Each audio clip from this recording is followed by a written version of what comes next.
Alright, that's section 2 of the Firenock. We will now move into, do you guys prefer to learn the vane first or the insert first? The vane is a little bit more fun, the insert is critical. You want to grind or you want to go tech? Whichever way you want. Okay, then well, let's go with the Aerovane then. So we can learn a little bit more about what the second product Firenock in his lifetime ever come up is the Aerovane. Well, Aerovane changed quite a bit for the last few, they have not changed any bit for the last 8 years, okay? What is Aerovane? The Aerovane is the first ever airfoil-based vane. What does that really mean? That means the vane do not use drag, but use circular lift. Now, when you do circular lift, that means that when you have 3 or 2 or 4 separate surfaces, each is perfectly mounted to the center at an exact angle. When they force themselves towards one side, all concurrently, you end up with a circle. That itself is called circular lift. Circular lift never happened anywhere on this planet until we come along. Because it's like a reverse propeller. Now, if you think, imagine this. What happens if one of the blades on a propeller is not perfect? What would happen to the engine? Vibration. Vibration first, the next thing you blow up because the vibration becomes so much, it finally goes. Now imagine we're using the same principle, but this time we reverse it. When the air passes through a surface based on Bernoulli principle, one air surface is moving faster than the other surface. Whatever the faster is going to have a negative, and the positive side is going to push it around. That's where lift process come in. Now we make Aerovane 2 in 2007, okay? Aerovane 1, 2007, and we learned a lot over the process. First of all, the original Aerovane 1 have 2 surfaces, and the surfaces are perfectly polished. Based on my inability to learn, I finally able to find some really great person like Professor Lele of Stanford University, Professor Salek of Central Illinois University, and a few other professors that I called. Finally, I got to meet Professor Salek face to face. And the first thing I do, I give him my Aerovane 1, original Aerovane 2. You look at it and say, interesting design. Why is it so smooth? I say, so you can glide through the air with no friction. You look at me sort of like smile a little bit. You say, do you know that when you have perfect surface going through air, you do drag? I say, what? They say, the perfect surface in air do not work because it will drag, because surface tension. I said, what's that? Then he said, go ahead, read these few books. And of course, after I finished reading and find out that, I just don't know anything. So I think this is the time I better hire somebody to help me. I was very lucky to get Professor Lele to spend a little bit of time with me and teach me about aspect ratio of airfoil, which is the reason the owl wing structure. See this portion of the Aerovane right here? It's the same aspect ratio as an owl. You know what's so unique about owl? It's the only animal that flies in air without sound. Can you imagine when you make an arrow, they can fly in the air without sound? What does that mean? There's no fluttering. There's no alert of animal. As a matter of fact, do you know animals don't jump strings? Yeah, animal will jump tree stands because it's a very unusual sound. When your tree stand quick with that metal click, you can forget about it. You might just go home. But most of the sound the animal is really jumping is the sound from the vane and the sound from the broadhead. There's some really bad broadhead out there. And I think you really need to go and find out, based on your combination, some broadhead is not really meant to be shot. They were meant to be bought and look good. When you start shooting those broadhead in the high speed, they literally behave like whistles. Think about it. If you make sound with your bow, the sound stops at where you are and slowly fade out. If your arrow is making sound, the sound is going towards the animal. As it goes towards the animal, it gets louder and louder, isn't it? So, what's so unique about Aerovane? The first thing we talk about is that it's a lift-based system.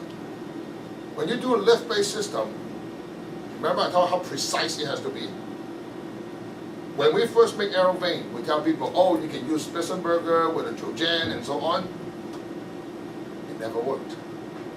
because we cannot get the precision of the wing on it. The moment you're shooting under 260, 270, or 280 feet per second, it doesn't matter, because it's nothing more than a piece of plastic, just like a piece of feather, just like other vanes. It don't do nothing except it sort of give you a little bit of guidance, and that's the end of it.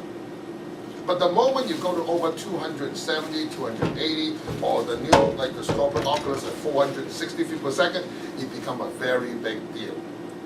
Because imagine this, you're driving down a highway with a Jumbo 7, with any airplane, say at 50 miles per hour. What's going to happen to it? Nothing. There's no speed there. But the moment when you're at 270 feet per second, now we're talking some speed here. The circular lift kicked in. When I first tested this, when Matthew was kind enough to test it for me, Gary Simon, he told me on a straight vane, if that is a speed about 270 feet per second, an Aerovane 1 spin 29 times more than a Blazer, just on the lift. Just sit back a little bit and think about what I just told you. If a Blazer normally turns between straight vane, 1 to 3 turns, we're 29 times, we're 90 already. The moment we moved, of course, then we went through a small legality issue with New Harrisburg, but they are very kind. They give me a license to finish it because they know I do not design this to step on their pattern. They let me sell off what I have, and I redesigned the Aerovane so the left and the right side of my vane is the same texture, which do not violate their quick spin. But the moment I did that, I actually make Aerovane 2 very workable. What happened is that Aerovane 2 is now thicker. The Aerovane have actually 3 major features in it. If you look at this picture right here, Aerovane 2 have 3 texture zones. That means there are 3 different fixed textures on the vane when the air passes through it. But Aerovane do not just behave like Aerovane when the vane passes through. Yes, it's stiff, but it also got aerodynamic elasticity memory in it. That means when a vane actually passes, the Aerovane will actually do this by itself. Not just going straight, it actually curves itself. The moment it curves itself, see what's the so big deal about curving itself? Now imagine this, when an vane is going forward and the arrow is spinning so fast, the air is hitting this part of the vane, isn't it? That is called the angle of attack. When your vane is have angle of attack, you now instantly, just like you putting a hand out into the outside your car driving 655 miles per hour, and all of a sudden you move your hand like this. This becomes your angle of attack. The wings are pushing and the whole hand goes like this way. What we want to do is that we want to make the vane to aim at the angle of what is rotating. But we already know that the arrow is moving from 0 to 280 feet per second, whatever that you're shooting, and slowly decelerate, right? So when the moment you hit 280, 290, or 300, 350, what is the optimum angle of rotation of the vane? Answer is that you cannot possibly know that. So how can we possibly do that to make the vane work for us? So we built in aerodynamic elasticity memory. That means based on a geometer, which is the hardness of the vane, we calculate what thickness of the vane based on the plastic. So at certain rotation, because the lift of the vane, it will yawn into the angle. And the yawn into an angle will match with the angle of attack, with the minimum. So if we do all this calculation and get it, guess what? As the arrow spins faster, the vane is going to yawn higher, the angle of attack is going to close to 0. Well, if you do all this, what does that mean? The drag is now close to 0 or approaching 0. If the drag is approaching 0, we still maintain our stiffness. What do we got? We now got a vane that will rotate ultra high speed with 0 drag, with no sound, and super accurate. Because see, by doing so, now this is another phenomenon a lot of people are aware of. I will go into this a little bit deeper, because this is where it becomes very important to know. See that? Imagine this is the arrow, okay? This is your veins are coming out. A lot of people say, well, I really need to reduce the diameter of my arrow when I have heavy wind. You know, I prove to everybody that they are wrong. The arrow size have nothing to do with the wind when you have crosswinds, unless you're shooting under 260 feet per second. Because at that moment, there is no effect on the vane, everything is on the shaft. The moment you shoot a certain speed, your vane and your broadhead is the only thing. Now, look at this, I'm going to show you. When this vane is hitting the wind, as say at this moment, we call it, we're using this as to show you how the offset or helical is. When the wind hit this, the wind do not just hit this. That is reaction from this vane coming back. Because you're actually going through a column of air, am I right? When you go through a column of air, there's no terms to describe this, so I have to invent terms to describe this. I call it the crosswind signature. That means on a certain arrow, going through the wind at certain speed, and you leave a signature of air disturbance. That's what I call a crosswind signature. If I put a quick spin at 300 feet per second into a normal air, on a quick spin 1.0, that crosswind signature is about 12 inches. That means 12 inches in diameter. What does that mean? That means I got a column of air of 12 inches being disturbed. When you have wind blowing, what's the wind blowing? The wind is blowing a column of air that's 12 inches in diameter. How big is this arrow? The biggest arrow is triple X. It's only this big. This size compared to 12 inches is insignificant. Now the moment we're able to control the crosswind signature and reduce it, now good thing I will inform you is that Aerovane 2 crosswind signature at max is 2 inches. Aerovane 3 is just under 1 inch. Think about what I just tell you, and now you will understand why Aerovane 2 and Aerovane 3, when there's wind blowing, when you shoot at over 280, technically 30 miles per hour wind have no effect on it. Now imagine this, there's always wind blowing, one or the other, in any condition. And you want to shoot an animal at distance. How serious is that crosswind signature or the wind bucking ability of Aerovane is? Am I making sense now, or I know I feel like you may not get it, but ask questions if you don't, because see, I know they both take this before.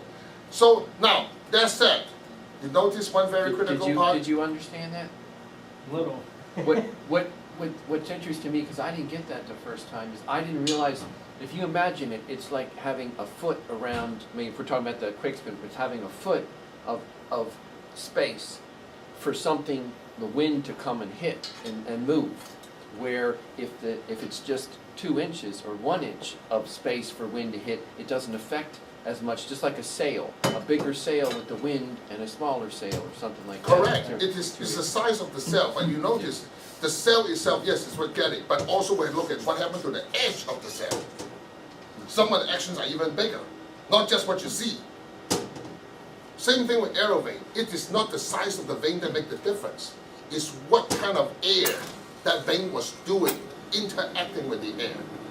Now, a typical vane have 3 things against it. First of all, 99% of vane are same identical thickness. If we know everything with the same identical thickness, you have to deal with the number 1 enemy, fluttering. What does fluttering mean? That means when the air passing through a same identical surface, it causes another surface to wave. That's fluttering. That's a total robbing of energy. But then, people say, well, I've got enough power, it doesn't matter. But that is not your concern. The concern is sound. That is what makes most of the vane make loud. It's a fluttering process. Now, if it's fluttering, what means to the shaft itself is creating harmonic in the shaft that robs the shaft from moving forward. That means you're losing energy as you move forward rapidly. That's another detrimental thing to long distance shooting, which also explains why in the old days people say, I should not take an archery shot more than 25 yards. Back in the 1989, when I first learned archery, I was told, anything over 30 yards, I'm out of my mind, stick with under 25. We know it's not the case today. because technology changed. Okay? Now, think through that. If there's no fluttering, there's less drag on the shaft. We know the cross-ring signature is low. Why not everybody use Aerovane? There's the downside to it, and I'm going to address those. First of all, remember, the Aerovane is based on circular lift, just like a propeller. How precise you have to put the vane on?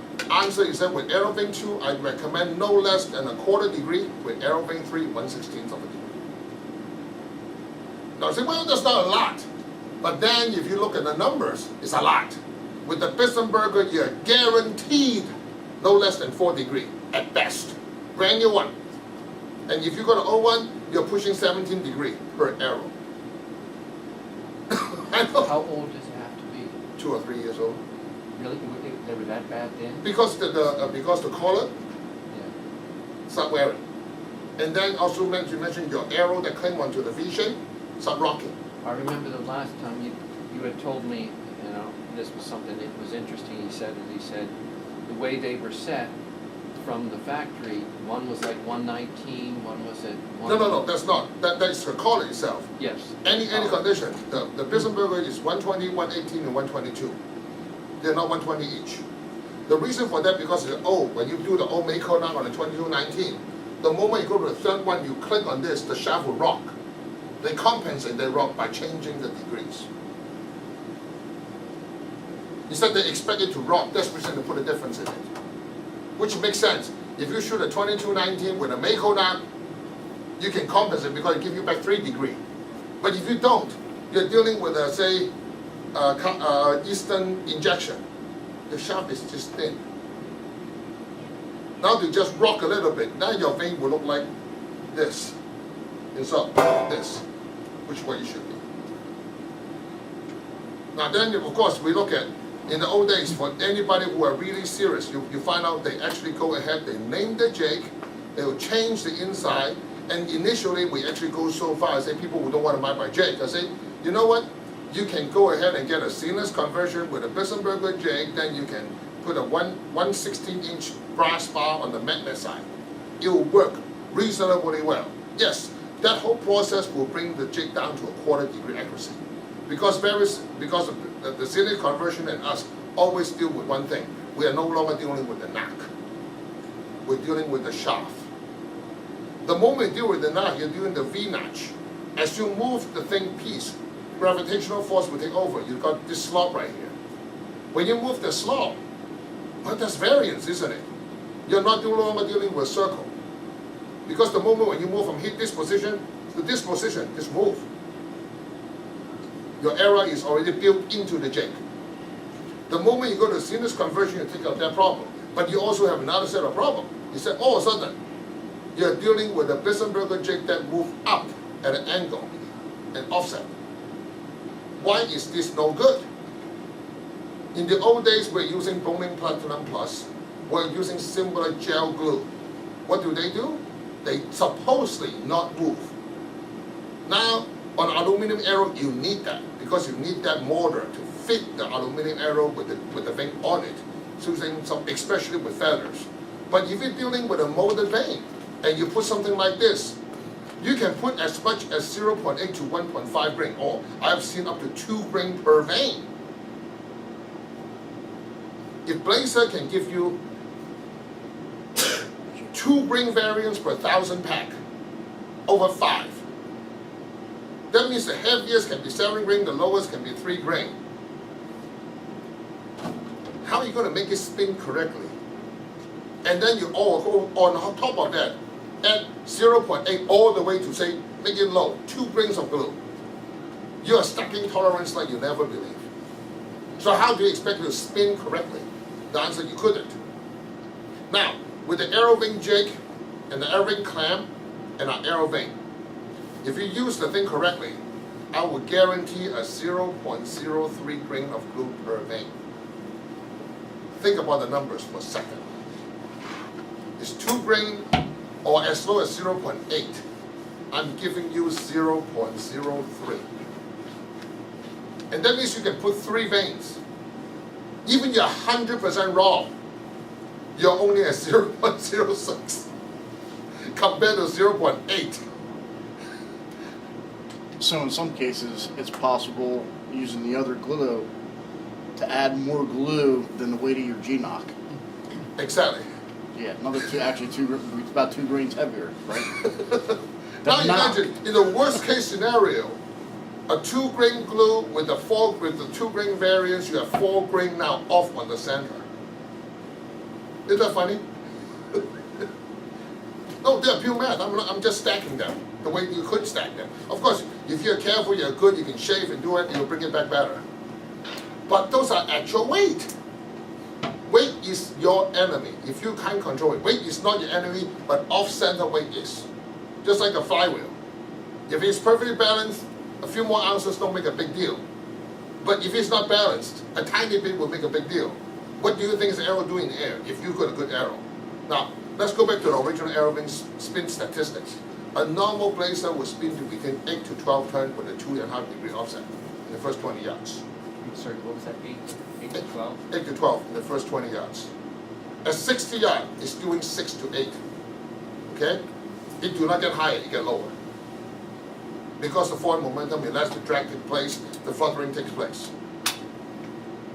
We tested on the OV tag, that's what, 3 years old, on an Aerovane, on an Aeroboat 200, which is just Aerovane 2, at 60 yard, Aerovane 3, at 60 yard is doing 300 revolution every 20 yards. With no loss of speed and no sound. I think that should bring you a whole different idea what it does. That's what Aerovane is so special. But Aerovane is special if and only if you have the right tools to put it on.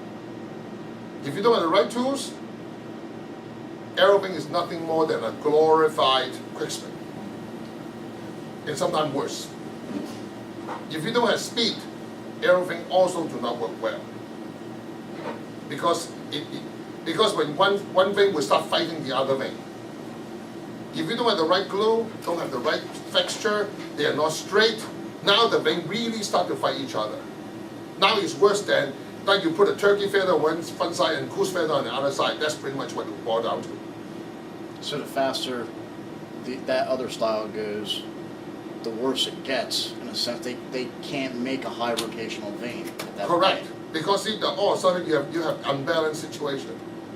Did you say that first one was a quick spin? Yes. The original 8 to 20? I mean. No, blazer. Blazer? Yes. What will the quick spin do? Quick spin, actually, I have not tested enough about it.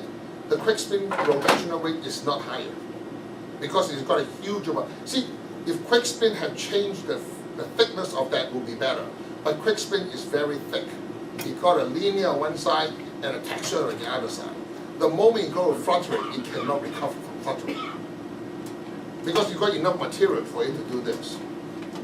That's who I was a huge fan of. Oh, me too. Except when I use original quick spin, I'll tell you a story what happened to me. I was 32, 33 yards from a doe. I was hunting in Martinos. I pulled my arrow back. The wing was blowing exactly like that.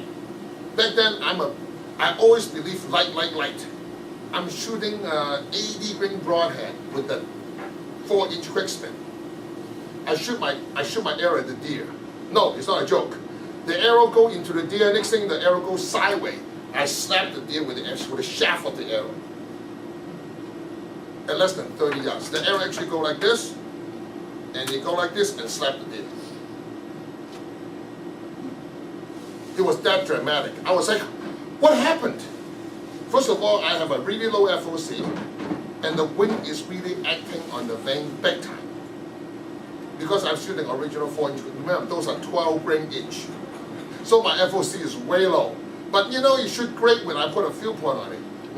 How heavy were your shafts? Per grain. No, back then I was a big fan of the carbon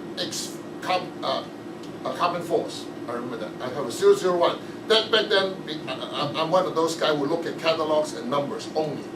Oh, carbon force 001. This is the best. The price is good. Then I slap the quick spin on it, and then I say, I want this arrow to be so light to go perfectly with my Oneida. Well, when that bolt goes off, it's like a .22 rifle. But then when the arrow goes like this, And I like this and slap the deer. Bad arrow. No. No, it's not. It's all me. Trust me. Because I do not understand any of those. That pretty much is the bottom line. I mean, a lot of people thought that, this is the best in here. But it's like you go with get the best Ferrari engine, with the best Lamborghini chassis, with the best Maserati suspension, you put it together, best car. I don't think you can drive it. Just because of the best of one area, you have to look for balance, optimization, how they all work together. For the last, I will share with you, for the last 12 years, what I found out the biggest problem is that how do you put all of them together? And a lot of times, especially in the next session, you'll find out, I'm trying to solve everybody's issue. To the point that I finally said, you know what? It's great that I solve everybody's issue.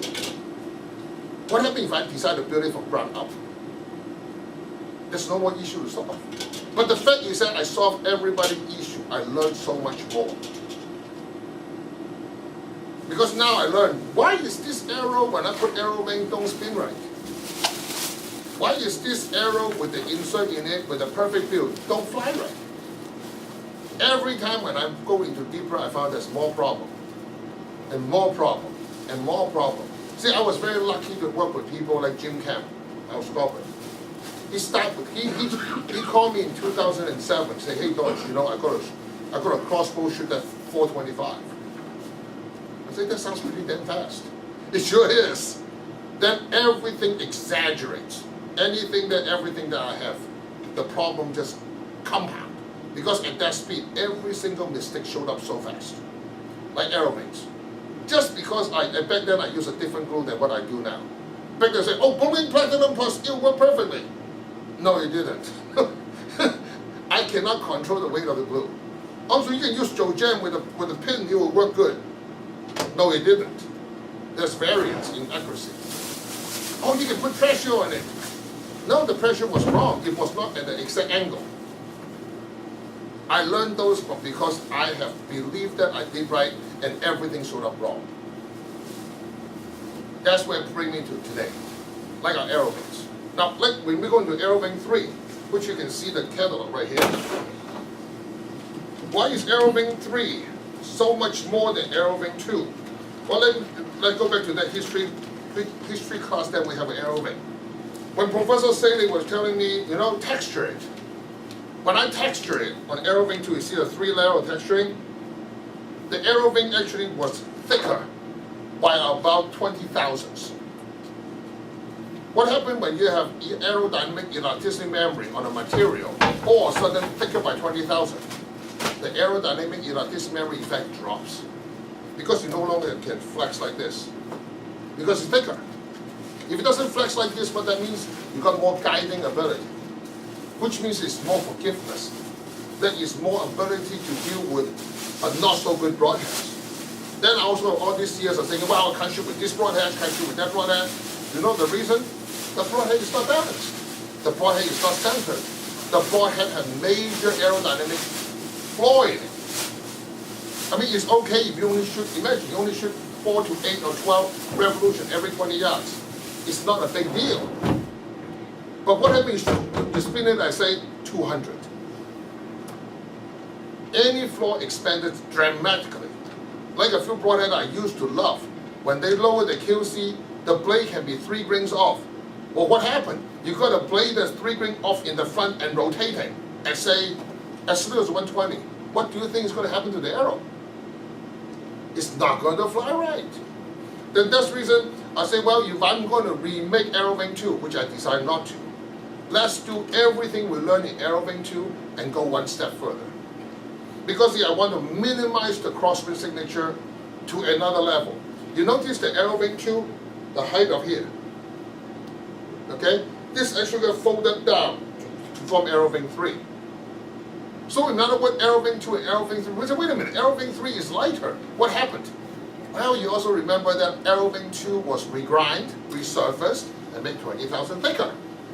Aerovane 3 is using original Aerovane 2 model, which means Aerovane 3 is lighter to start with because the mold is thinner. which means it's more flexible, which also makes the aerodynamic elasticity memory is higher. Then, from what I have learned from Professor Selig, the Aerovane 3 also added one of the latest and the greatest invention, winglet. Now, if you guys fly, you notice all the new airplane, there's not a single airplane left without the winglet on it. You can go to any airport, there's not a single plane commercially without winglet on it. Do you know why? It saves about 5 to 10% fuel. It's that much more efficient. Now imagine if you're a Delta, you spend $2.3 billion on fuel. What does 10% mean? That means $210 million on fuel save. How can you not put it on?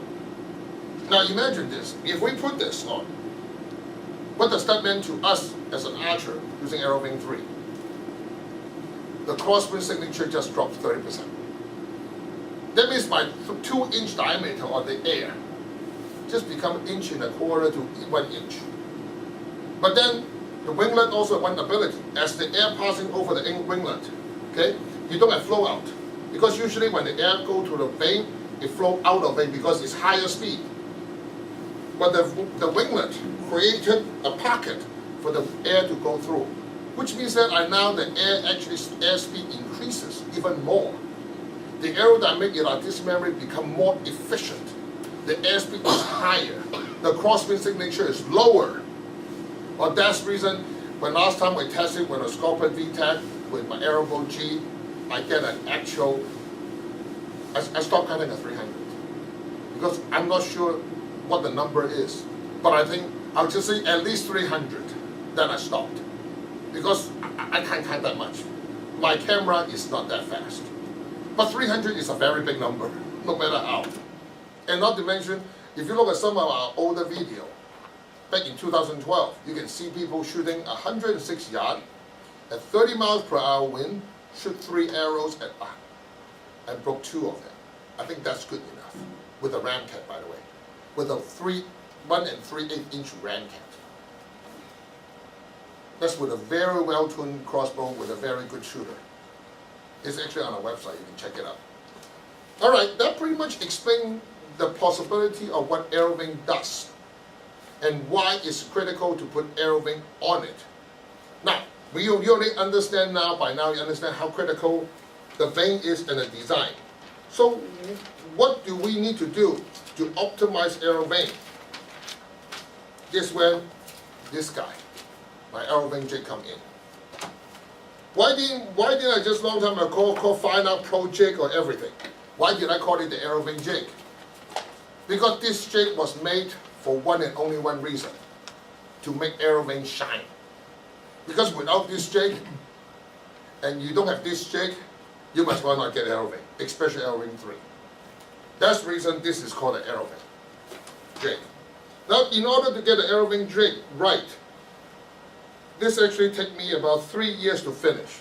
I now have every single accessory possible for a pro shop to use this jig only to flush anything.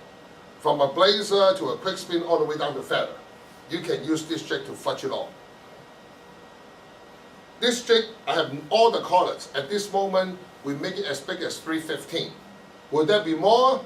Based on demand. Possibility exists. Yes, sir? Just to back up a little bit before we get into the jigs too far, can you explain when you start getting into high rotational flight what that does for the arrow in terms of weight and how it makes it go? Oh yes, absolutely. On the Aerovane itself. Okay. Let me go back into the flying characteristic of a normal arrow with a normal vane. Remember, the arrow shoot at an angle coming out of the bow because it's never flat. If you flat, it drops. So if you want to shoot perpendicular, the arrow has to go a little bit higher, and then it will behave like this and hit the target. That's what the arrow does. Okay? Why is the arrow doing this? You have an angle arc because, and you shoot at it. The moment you launch the arrow out, the wing is going to flutter. The shaft is going to flex. We all know that, right? You do know that the arrow is going to flex like up and down, left, right, a little bit, rotate, and the tail of the arrow is going to move a little bit, and the front of the arrow behind the arrow is the front tip of the arrow is going to rotate a little bit because you've got a null point, which is right behind the arrow tip. That's where the what called the center point of the arrow. If you look at the arrow, the tip do not stay solid. It's right behind it. That's what I call the null point. Now, if you haven't learned that, you need to look at traditional archery. They got a very good explanation what the null point is. That's where the first center point and the tail point of the arrow, that two combined, is where the arrow flex from What's these that two called? points. The null point. How do you spell that? N-U-L-L. No. So in other words, if you look at the arrow, I'll draw it out.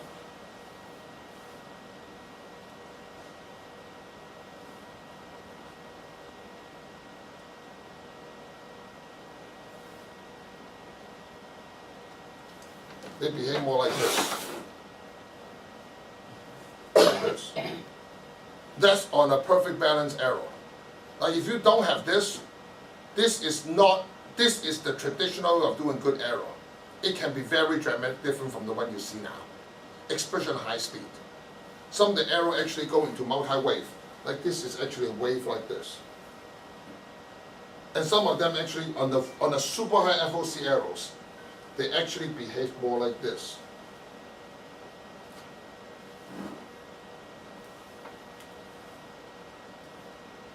Think about what the tail is doing. Imagine this, you got a nail that's soft. You hammer it. The shaft is doing all this. How much force is going down? Now imagine an arrow that's solid, straight. You hammer it, everything's going down. Now, in the old way of people who love super high FOC arrows, what they are really saying is that I'm willing to give up the entire arrow shaft as long as my broadhead goes in. But if I tune my arrow right, an arrow is going straight, the entire arrow is going in. See what the difference is? Now, if only your broadhead is going in, what would you prefer? As high FOC as possible, because that's the only thing that's going in. But if you make your arrow straight, the broadhead's weight is really not important anymore, isn't it? They need high FOC in order to calm down what's happening up front. No, they don't want to. They can ignore the effect of the tail of the arrow, because you notice some of the older arrow, and when you shoot the target, the tail of the arrow could do this. Okay. If that do not move and they shoot it, that whole arrow, the tail of the arrow is pushing the same direction as the front of the arrow, which is where the arrow wing becomes different. If anybody who shoot arrow wing will tell you, the moment when they shoot an arrow wing type arrow, the moment the arrow go up just like normal arrow would, but it hit the pinnacle, the arrow don't go this anymore. The arrow will descend this way and hit the target. At any distance, any arrow wing tipped arrow will hit the target perpendicularly, regardless of distance. That's something that nobody believes in until they shoot it. I could verify that I've shot out to 100 yards of a vertical bow, and it's flat into the target. It doesn't have that cannonball feature. So in other words, imagine this is a target, okay? Any single arrow without arrow wing will come in and you hit the target like this. The arrow wing tipped arrow will like this, and then this, and this.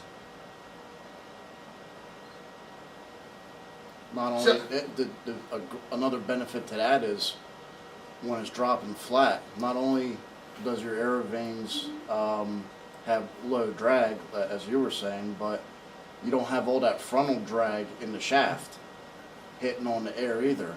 So you have, if you have a 30-inch arrow coming through the air on an angle, you got to be getting frontal drag like it's going right into the Because wind. you're flying like this. That's because of the lift that's coming off the arrow veins. It's No, not because that flat. the arrow wing is spinning so fast.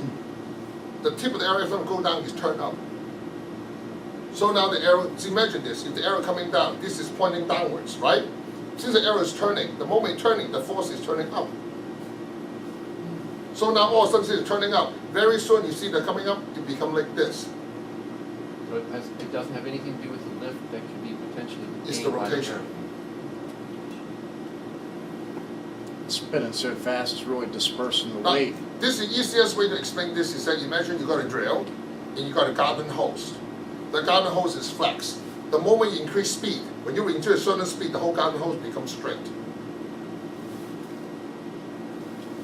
It's the rotation.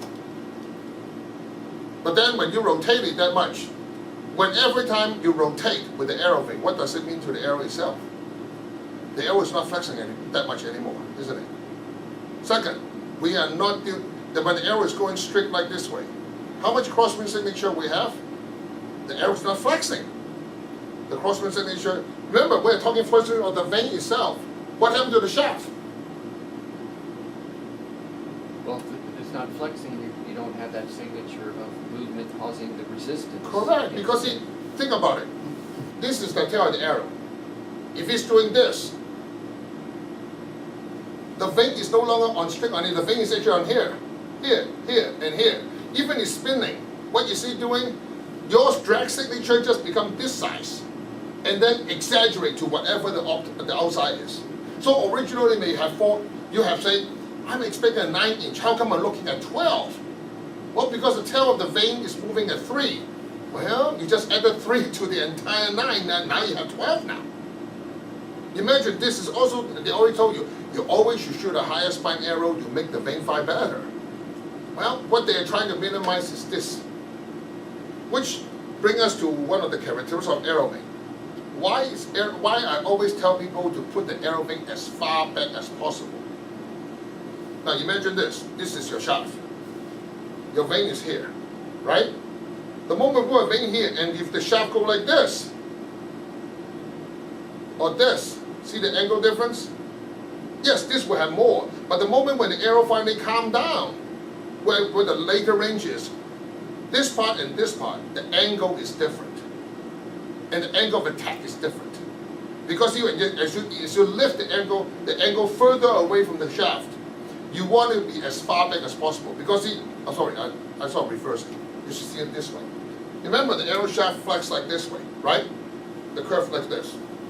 Forget it. You gave some specs before, I think it was like 3/8 to... Correct. With 3/8 to what generally you're trying to say? You want to be 3 to a half inch, not more than 1 inch for regular bow. See that? See the arrow flex like this, right? If the vane is forward, where's the vane? The vane is actually covering more area, isn't it? If the vane is right here, it should be less and less. See, the beauty of an arrow is the moment you shot it. And sometimes I know a lot of people, a little bit weight on the back actually help the arrow better. Why? Because now the arrow is flexing from 2 points, very evenly. Now if you have super high FOC, ultra high FOC, you are trying to neglect this, then the arrow will flex like this. What's going to happen to the drag? It's horrendous, isn't it? Now the moment the arrow is spinning right and it's doing this, and a little bit of shot like this, and then do this, the vane is doing minimum. Do you try to maintain a certain percentage difference between, because you're always going to have, let's just say, it's a broadhead or something. I would You'll have say anywhere 8% from with my system. 75 to 125, but then of course there's the weight of the vanes and what you got in the back. The difference between, you say, what's the difference between the front and the rear, what you're trying to achieve? I would say for my target system, with no wind, 6% FOC is ideal. On the outdoor 3D, 8%. On the hunting, any 8 to 10 is more than plenty if you use my system. I know a lot of my older customers are pushing 30% FOC. But then you're dealing with people who only shooting 25, 30 yards. What I'm trying to offer you is a system that you can shoot in the wind with a low FOC and able to shoot the animal with maximum ability of the shot regardless of weight. That's where the magic, regardless of weight. Now when you think of regardless of weight, all of a sudden your 60-pound bow, your 55-pound bow customers are no longer being handicapped because they don't have enough KE to kill the animal. Now, ideally, the Aerovane will be right here, halfway sticking out behind the shaft. That's the most ideal. Just like if you look at every single airplane, look at the tail wing of the arrow, of the plane. They always go behind the fuselage, isn't it? That's the most ideal. But can we in archery do that? No. So you want to tell your customer, you want to put the vane as far back as possible. That's the exception to this rule, crossbows. How come we don't do that? Because of trigger housing. And not to mention crossbow has significantly heavier spine. We can get away with a lot. But the moment when it reaches a certain speed, the weight of the glue and the vane become critical. If it's not sitting right, not balanced right, not weight right, it will not spin right. And with a crossbow with such high speed, it kick into high gear like that. Vertical bow, you can see, I mean, a normal vertical bow, you won't see a vane spin until something 5 to 7 feet out. It will begin to slowly rotate. The Aerovane 3, you look at about 9 inches, it's already start turning. And then when you reach a certain speed like 300, you're going to get that 20, 40, 60 revolution for the first 20 yards. Compared to 6, 8, or 12. 9 to what inches? Hmm? 9 to what inches? It's 12. That's the reason we go to Aerovane. Now, knowing what we know now, I will squeeze this part into this portion of the class. We already know that the arrow, fletching of the arrow is critical, right? Now the next question is that we know the fletching of the vane is critical, we know the glue is critical, we know all these are important. Now the next question, we know where we're going to put the vane. We're going to pick the vane exactly 1 inch when the back to fit a crossbow. Great. Now the next question, where do you put the first vane?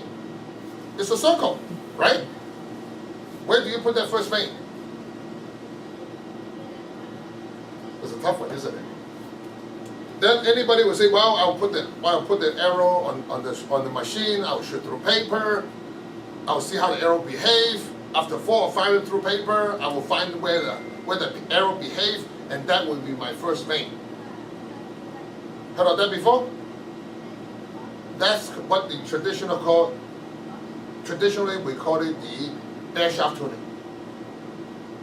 But that is only, I mean, that essentially is a very good way. It's one of the best way, and no doubt.